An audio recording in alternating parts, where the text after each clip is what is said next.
Nous avons su que ma femme était enceinte d'un garçon lorsqu'elle avait 6 mois de grossesse, et nous avons organisé une fête prénatale et acheté tous les articles nécessaires pour un futur parent. Nous avions déjà un fils de 5 ans, donc nous avons pu réutiliser certains de ses affaires.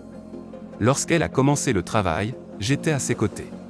Ce n'était pas la première fois pour moi, car cela faisait 5 ans que nous avions eu notre premier enfant. En y repensant, lorsque notre fils de 5 ans a grandi, je me souviens avoir eu des doutes quant à sa paternité car il ne me ressemblait pas du tout. Mais lorsqu'il est né, j'ai été le plus heureux de ma vie. J'avais épousé ma meilleure amie. J'ai 29 ans et elle en a 27. Nous sommes rapidement devenus les meilleurs amis du monde lorsque nous nous sommes rencontrés dans un parc. Nous sommes ensemble depuis 5 ans. Elle a conçu dès que nous sommes devenus intimes, donc je n'ai pas soupçonné qu'elle me trompait. Nous avons rencontré nos familles respectives et elle s'est rapprochée de mes frères et sœurs. Nous nous sommes mariés peu après la naissance de notre fils. J'ai commencé à avoir des doutes lorsqu'il a grandi. Il ne me ressemblait pas du tout. Plus il grandissait, plus je réalisais à quel point il était différent de ce à quoi je m'attendais pour un enfant à moi. J'ai des neveux et nièces et ma femme en a aussi, et j'ai passé du temps avec eux. Mon fils ne ressemblait même pas de près à quelqu'un de ma famille. La forme de son visage était différente de ce à quoi je m'attendais, en comparant avec ma famille paternelle et ma famille maternelle. Ce n'était pas assez évident pour que ça me fasse paniquer ou me rendre paranoïaque et en faire une obsession. C'était plutôt ma femme qui a vraiment déclenché les alarmes en moi.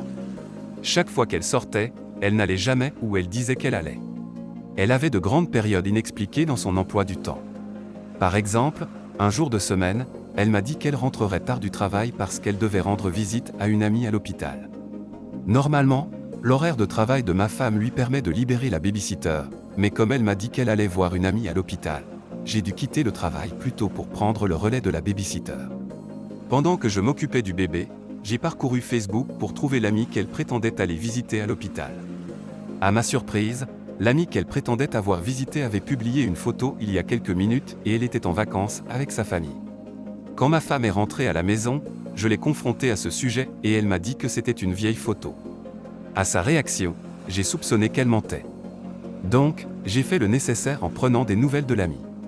J'ai envoyé un message à l'amie lui souhaitant un prompt rétablissement et elle a répondu avec une longue explication sur sa maladie. Soupçonnant des manigances, je suis allé sur le Facebook de son petit ami et je l'ai aussi cherché. Il s'avère qu'il publiait également à propos des vacances, ce qui montre clairement que ma femme a tout fait pour convaincre son ami de me mentir. Je pourrais continuer avec plusieurs autres exemples similaires. Elle refusait que je puisse interagir avec qui que ce soit de son lieu de travail et je soupçonnais qu'elle me trompait quand une amie proche m'a envoyé un texto m'accusant de flirter avec son petit ami à l'époque. Je l'ai confrontée et elle prétendait qu'elle avait eu une dispute et qu'elle cherchait à détruire son mariage. Je l'ai pris avec des pincettes et je ne l'ai jamais vraiment cru. À un moment donné, son mensonge a commencé à la rattraper peu de temps après notre mariage. Pourtant, je l'aimais comme un fou. Elle me disait à quel point elle m'aimait chaque fois que ses mensonges lui jouaient des tours.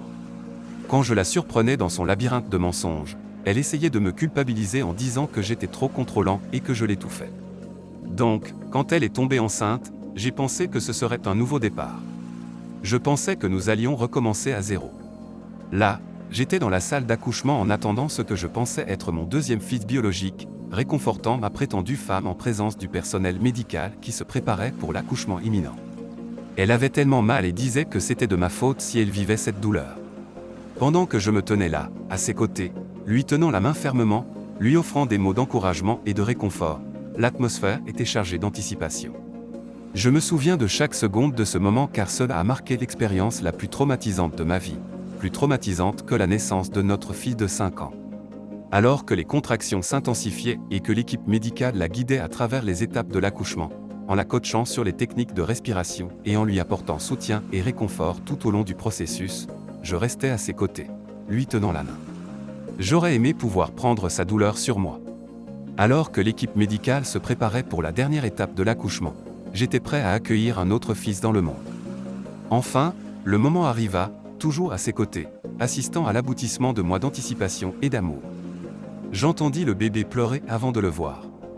Lorsque je le vis sans fin, j'étais un peu confus car il semblait être un bébé métis.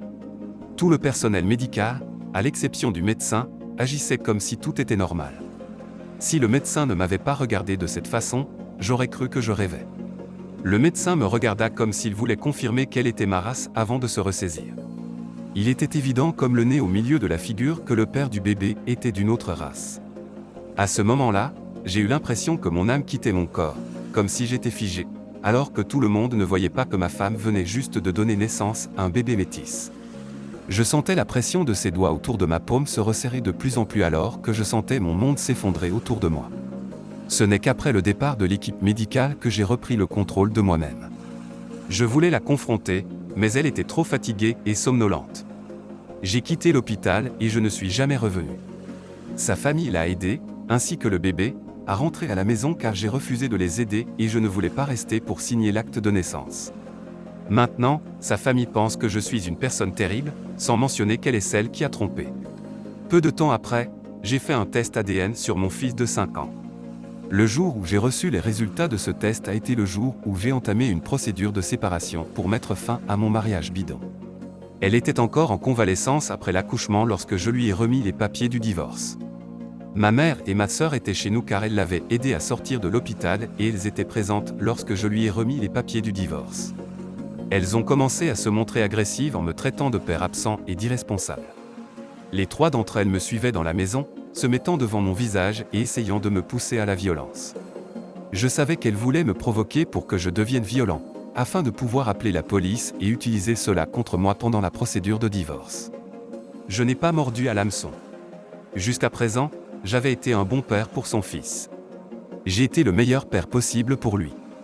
Je l'aimais de tout mon cœur et je lui ai consacré plus de dévouement que personne en tant que père. Maintenant, cependant, quand je le vois, je suis rempli de mépris. Mépris envers cette garce avec qui j'ai été pendant 5 ans et mépris envers moi-même pour ne pas avoir fait confiance à mes instincts. J'ai gaspillé 5 ans de ma vie.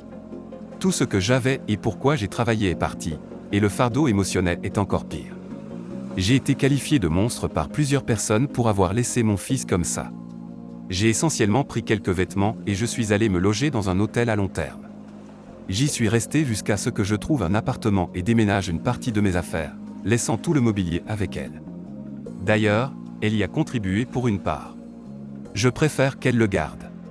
Je ne veux rien de mon ancienne vie pour me rappeler d'elle, même quand j'étais à l'hôtel et qu'elle ne savait pas où j'étais. Elle a quand même essayé à plusieurs reprises de me culpabiliser pour que je revienne vers elle. Elle faisait appeler notre fils de 5 ans à des heures aléatoires de la nuit, en pleurs et me suppliant de revenir à la maison, utilisant toutes sortes de tactiques de manipulation pour me tourmenter. Comme si elle n'avait pas déjà fait assez et ensuite elle me disait combien de dégâts je faisais à la famille. Dans toutes les conversations où il est mentionné, en ligne et hors ligne, je suis critiqué et humilié, bien que je ne sois pas le père biologique de l'enfant. Je suis son père. Pourquoi elle a continué à me tromper pendant notre mariage? J'ai cessé d'être ami avec la plupart de nos amis communs parce qu'elle les utilisait pour se liguer contre moi.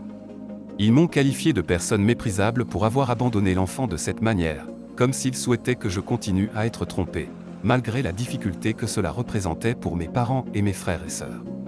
Ils ont été à mes côtés. Ils m'ont dit qu'ils soutenaient n'importe quelle décision que je prendrais. Mes parents, en particulier, parce qu'ils se sont attachés à mon fils et qu'ils le gardent parfois.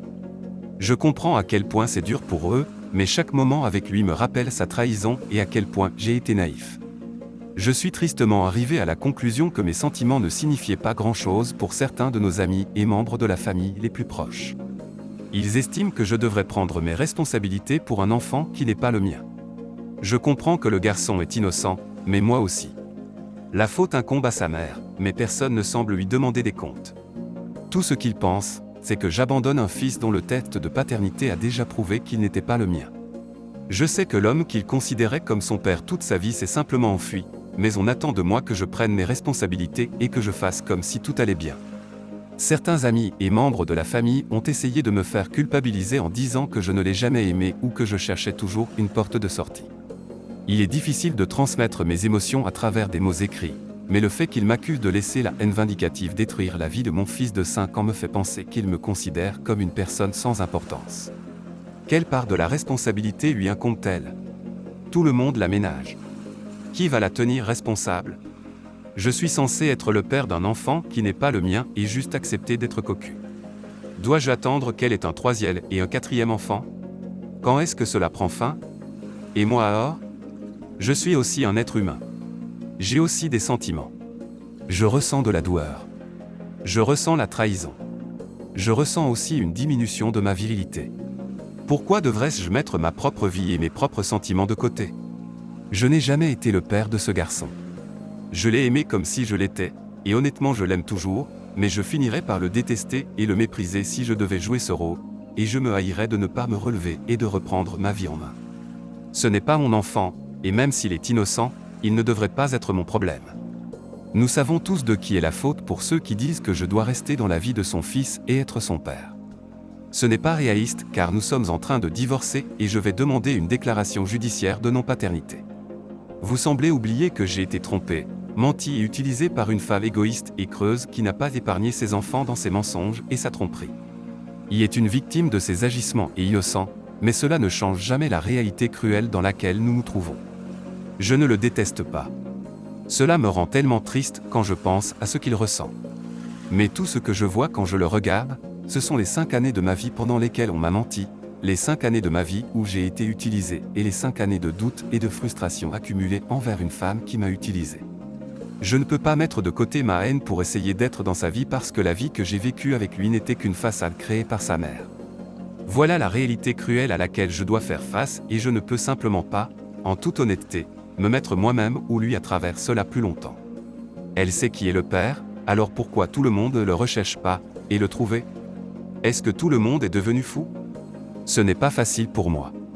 Je ne peux pas lui expliquer pourquoi je demande actuellement une déclaration judiciaire de non-paternité car elle me ferait payer une pension alimentaire pour continuer à faire partie de la vie de son fils.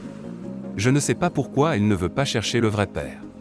Elle m'a déjà dit qu'elle se battrait contre le divorce et me mettrait sous pension alimentaire. Elle fait plus d'efforts pour me retenir dans le mariage qu'elle n'en faisait quand nous étions mariés. Tout ce qu'elle avait à faire était de me donner son exclusivité et elle n'a même pas réussi à le faire. Maintenant, c'est de ma faute. Maintenant, elle prétend que je l'ai maltraitée tout au long du mariage. Je lui ai dit que si j'étais abusif, elle devrait faire tout son possible pour éloigner ses enfants de moi. Mais non, elle veut que je fasse partie de sa vie. Mon avocat m'a dit que j'ai de bonnes chances de ne pas payer de pension alimentaire, car il a vu des cas similaires dans mon état. Mais il y a une chance que ça ne se passe pas comme je le souhaite. Je ne sais pas. Mon plus grand souci n'est pas argent. Si c'était le cas, je paierais volontiers car je l'aime toujours. Mais je ne veux pas que sa mère l'utilise contre moi. Il est temps pour moi de tourner la page et de recommencer à zéro. J'ai commis une erreur colossale et le temps et le traumatisme sont des choses que je ne pourrai jamais récupérer. Faites-nous savoir ce que vous pensez de ce témoignage. N'oubliez pas d'aimer la vidéo et de vous abonner. Merci et passez une merveilleuse journée.